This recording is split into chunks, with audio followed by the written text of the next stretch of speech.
Support for WYES is made possible by Mary Lou Kristovich in memory of her husband, William Kristovich.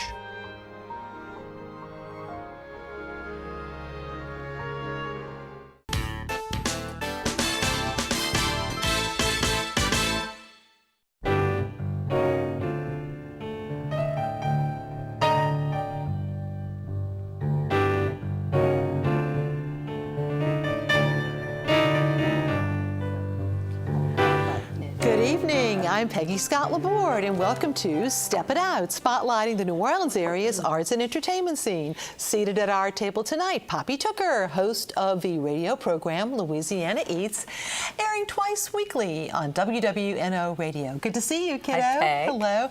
Errol Laborde, producer of WYES's Informed Sources and editor of the new book, New Orleans, The First 300 Years. So welcome. Hi. It's a doubleheader for the Big E. Good to see you. And Steppin Out theater critic Alan Smason, editor of the Crescent City Jewish News. First up, Miss Poppy. Well, you know, for the last few summers at Coquette, they've been doing this very clever No Menu Tuesday promotion. And the very last No Menu Tuesday is coming up this coming week. And this is going to be the most incredible thing. Now, they're billing this as New Orleans royalty, and that's because Frank Brightston and Susan Spicer are going to be joining Kristen Essick and Michael Stolfitz at Coquette on Tuesday night. And so Frank and Susan are going to prepare a dish, and then Kristen and Michael, each of them will, and then each of them will do their interpretation of a Frank and a Susan dish. And so it is 5 courses for $50 from these 4 superstar chefs. I would say hit the pause button and go make your reservation right now, because that's just incredible. And then we also want to congratulate the Gulf Restoration Network for all of their good work, because of course if we didn't have the Gulf, we wouldn't have any seafood. And on October 1st, they're celebrating their 23rd anniversary. Interesting, because this predates Katrina and everything bad that's happened in the Gulf. That's going to take place at Carmo. And there's some great chefs who are coming together. Dana Hahn, of course, of Carmo, Ryan Pruitt of Pesh, and Jason Goodenough from Carrollton Market are all going to combine their flavors at Carmo for a night of sustainable seafood. And Sarah Quintana will be crooning Calypso. The tickets range between $100 and $200, and at that $200 level at the patron party, you're going to get to eat champagne, eat oysters and drink champagne with the chefs. Ooh. And then speaking of eating, I ate in such an interesting restaurant. It's Nomiya Ramen Bar. Now, this is on Magazine near Napoleon. And there are murals by Zach Maris, you know, Chef Gerard Maris's son. Zach is a great artist. He was responsible for those beautiful murals at Central City Barbecue. And so it's a tiny little space, but it's very arresting with these murals on the wall. And when you walk in, up along the ceiling, all at the top, there's waving cats, you know, like you see in Japan. Oh, wow. And this is really New Orleans' first real ramen bar. And it's so interesting to me that block of Magazine Street is like going to New York. There's so much New York style dining.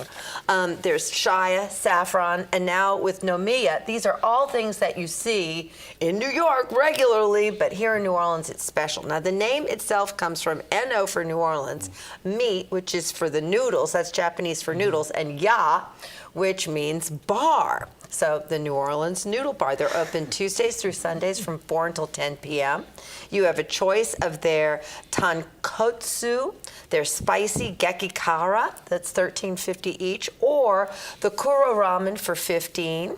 And all of the ramen dishes start with a creamy pork broth-based ramen noodle deliciousness, and there's all sorts of add-ons like a 7-minute soy egg, I'm not sure how you do that, seaweed, butter and corn, Japanese pickles. All I can tell you is I would go back just for the pork buns alone. The pork buns with Japanese mayo for $7 were fabulous. And the edamame chilled were so unusual with yuzu.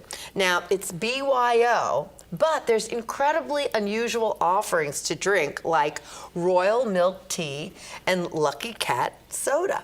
And for dessert, there's delicious Japanese frozen treats, those mochi, those little frozen yumminess, and it's really good, it's really different, and once again, it's like you're stepping into a little restaurant right off of Fifth Avenue. Poppy Magazine Street just keeps on coming. Just keeps on going. It's really coming amazing. and going. Coming and going, yeah, really. Well, thank you very much, dear.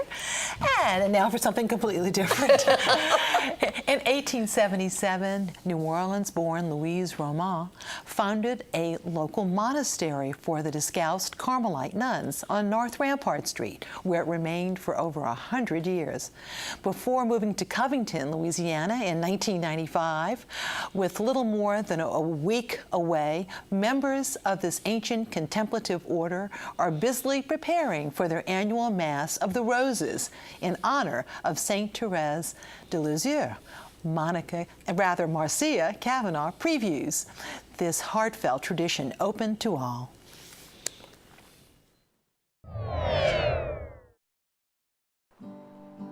Snuggled under tall pines and swaying crepe myrtles live the Carmelite nuns of Covington. Since moving north of Lake Pontchartrain from New Orleans in 1997, this has been home. We've been here for about 22 years, and believe it or not, we've been working for 22 years trying to build this whole little area. This is really a little jewel for us. Here, the nuns live a life of solitude and prayer as they follow the vocation established by Saint Teresa of Avila.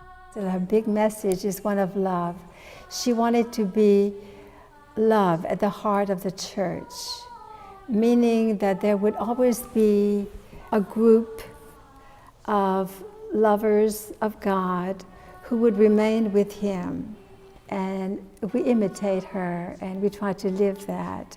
Saint Therese is known as the little flower, and she promised to send roses from heaven as a sign of her love and protection of those who honor her. The Mass of the Roses is the way that we describe our Mass in honor of Saint Therese of Lisieux, the little flower, and we have this Mass every year in her honor around her feast day, which is October 1st. This year it will be October 1st, is Sunday, so we'll celebrate it on that day. The Mass is at 9:30 that morning. But this Mass offers a celebration unlike any other. Well, this is our only outdoor Mass, and so we're able to invite many more people. We can accommodate around 400 or 500 people that day. We have a distribution of roses for the people who come. We will be accepting donations during the Mass, obviously, but after the Mass, the sisters will have on display different baked goods that we've prepared. So we'll be making cookies and granola, pecan pies, and have all of those available for sale after the Mass. We'll also have dolls that the sisters have made, little Carmelite dolls, and some other sewn items like aprons and table runners, different crafts like that. We do expect a large crowd for our Mass, and we would hope that people can carpool or use the shuttle service that will be available here. The Carmelite nuns of Covington are used to living a cloistered life, but as they prepare for the Mass of the Roses, they are looking forward to welcoming hundreds of guests to their monastery. So we definitely try to live a life of silence and solitude, and at the same time a life of love, really trying to love each other and love everyone that comes. It is so rewarding.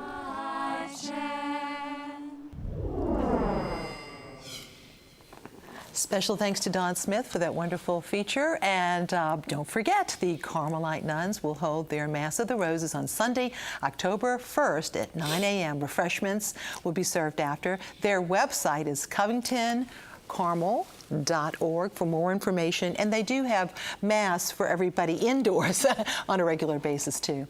Now it's time. And if someone's thinking, well, what about the Saints game? That's the day the Saints play in London, so the game's in the morning. So they can watch the Saints in the morning and the nuns in the afternoon. There you go. There you are. Now it's time, though, for our Artist Spotlight. And we are featuring artwork by local artist, author, and speaker Jeremy Mangersheen. This is called Created to Create. Mangersheen employs a blend of styles to create feelings of hope and inspiration in his art. This is Stepping Out. His work, as well as that of other artists, are on view at the Ariodante Contemporary Craft Gallery on Julia Street through September 30th. And now, Errol. A new book, but must explain. Yes, the world needs another book. Well, Yes, this one, let me tell you. Yeah. This was a book in 1968 for the 250th anniversary of New Orleans. A gentleman, a really renowned journalist, Harding Carter, who at the time was on the faculty at Tulane, published this book. It was called Past as Prelude. Again, it was the 250th anniversary. So what he did is he gathered up 14 people, each person to do a different essay about different aspects of life in New Orleans up to that point. Well, as a student, I think in graduate school, I found this in the library. This has been my Bible. Everywhere I've gone, this has been with me. My desk at work is like right down here. It's right to the right. So it's very important.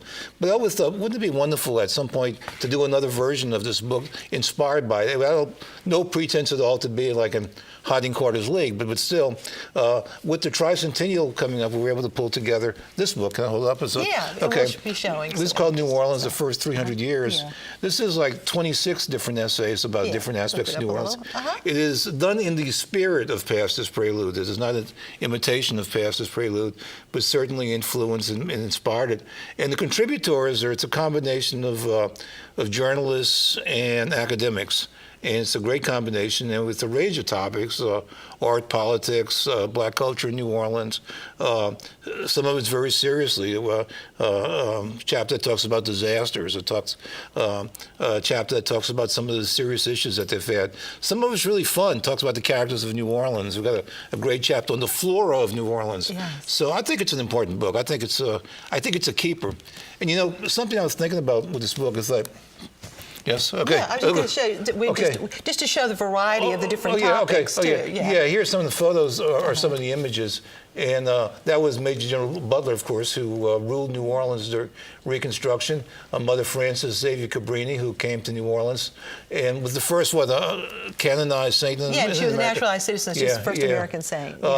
In a different category from Mother Cabrini is Tennessee Williams, but who said he found his sexuality in New Orleans. So we'll let you interpret that. A real character was Black Cat Lacombe, who was a character at the French court. And that's Angus Lynn, who actually did a chapter for us, a chapter on characters in New Orleans. Of course, Irma Thomas bears no explanation of Fuchsia is just a wonderful woman. Deacon John Moore.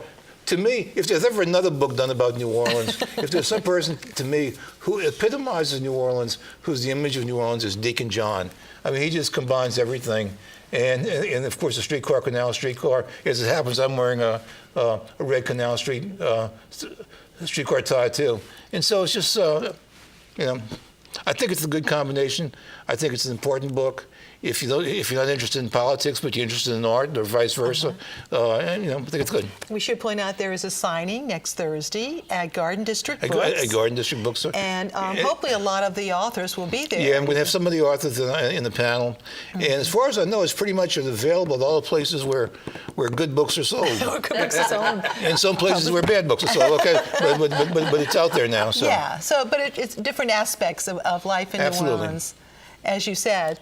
I know you were, since you and I happen to be married to each other, I know that The Past as Prelude is one of your favorite books, and remembering folks like Pi Dufour and Phil Johnson. And so it's great that you have people today of historians, Richard Campanella, but you have Dominic Massa, who does TV. As you said, Angus Lynn, and Phil Bonnie Johnson, Dupont, who an entire really generation got to know from television because of his editorials. He started off in newspaper. He was a fabulous writer, and he has a chapter in this book, in the old book, called New Orleans: A Good Time Town. And so I like the idea of giving people a chance to show themselves and to as writers and their writing ability. And our very own John Kemp, who talks about art. One of the things that I like about the book, if I may say, is the fact that, like, in 2,000 words, that was sort of the criteria, 2,000 words or less, but 2,000 words, and usually it was a little bit over that, talking about whether it's art, music, you know, those kinds of things, different aspects, politics. Something I was thinking about New Orleans, it's like every town in the world has its history. I mean, every town has its founder, every town has its first person to do this, first person to do that, first mayor, so. And so, in talking about New Orleans, I wanted to avoid the cliches. I didn't want to talk about, oh, the food's wonderful, the culture's wonderful, people are wonderful, even though it's all true. but I was really kind of trying to think, well, really, what is it about New Orleans that kind of seems to set it apart when you talk about it? And I think what it is it begins with the geography.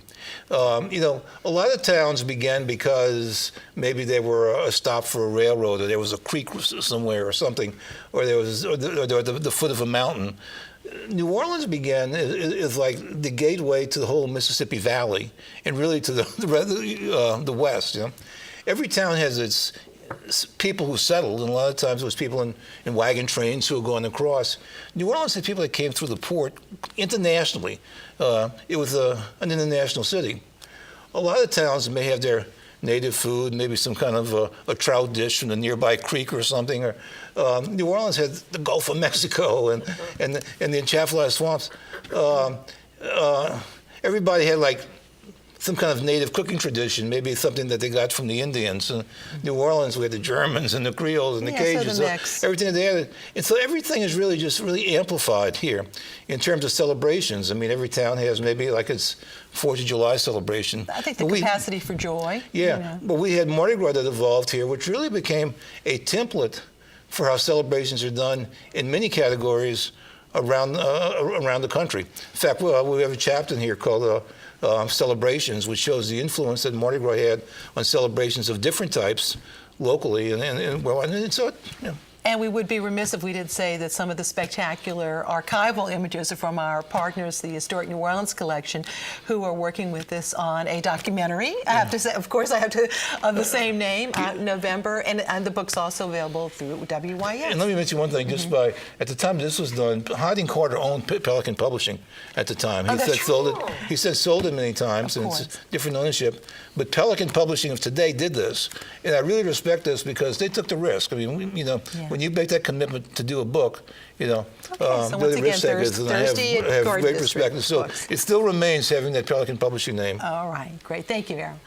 And New Orleans Magazine's quiz queen, Julia Street, has a question for us. Last time, Barry 7 named the 2 streetcars lines that are required to get from Audubon Park to City Park. There's St. Charles, the line, of course, you could have said, or either the Canal or Carrollton lines. Now, tonight's question. In its early days, Poppy, you love this, what was Popeye's fried chicken slogan or jingle, okay?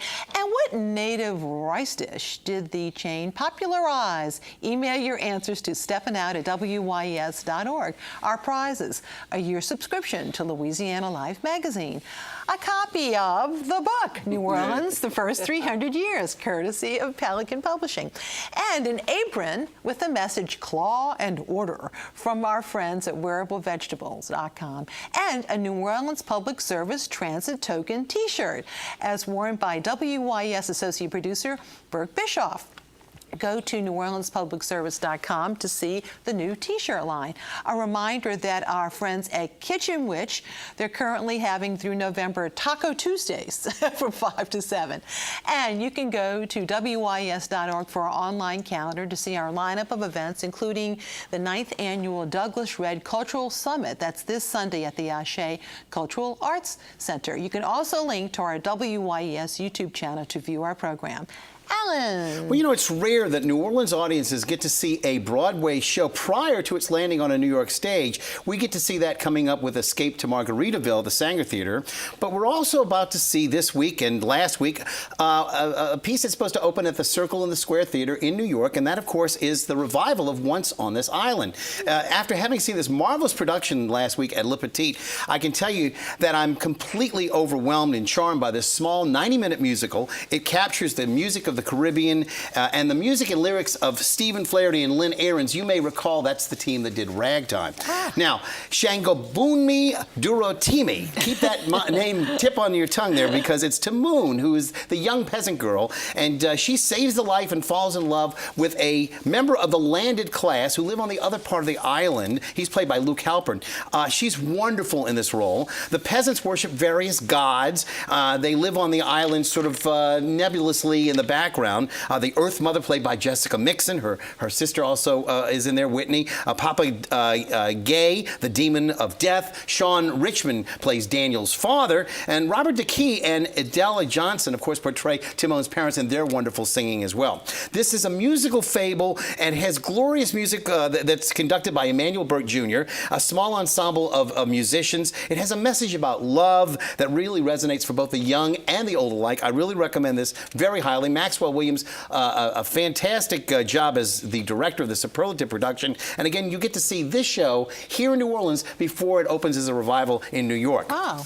Now, playing at the West-We-Go Performing Arts Theater is the crowd pleaser So Happy Together. That's the greatest hits of the Big Easy Boys. Now, here you see the four boys who are Rich Arnold, Jonathan Drury, Mark Fucci, and Michael Taravella. And Michael's the one who does all the high notes for the Four Seasons. Now, they're also joined on stage this particular iteration by the Big Easy Babes, who are more than just a convenient excuse for costume changes this time out. The three babes really do a great job singing the girl songs from the 60s, and it's Ashley Rose Bailey, Marie Becknell, and Emily Heck. They're led by an impressive onstage band led by Ainsley Matich, who, again, really starts out with a medley of songs about New Orleans, of songs inspired by New Orleans, and songs that were done here in New Orleans. And again, they take off from that point on. They do songs by the Four Seasons, the Beach Boys, and even the Beatles.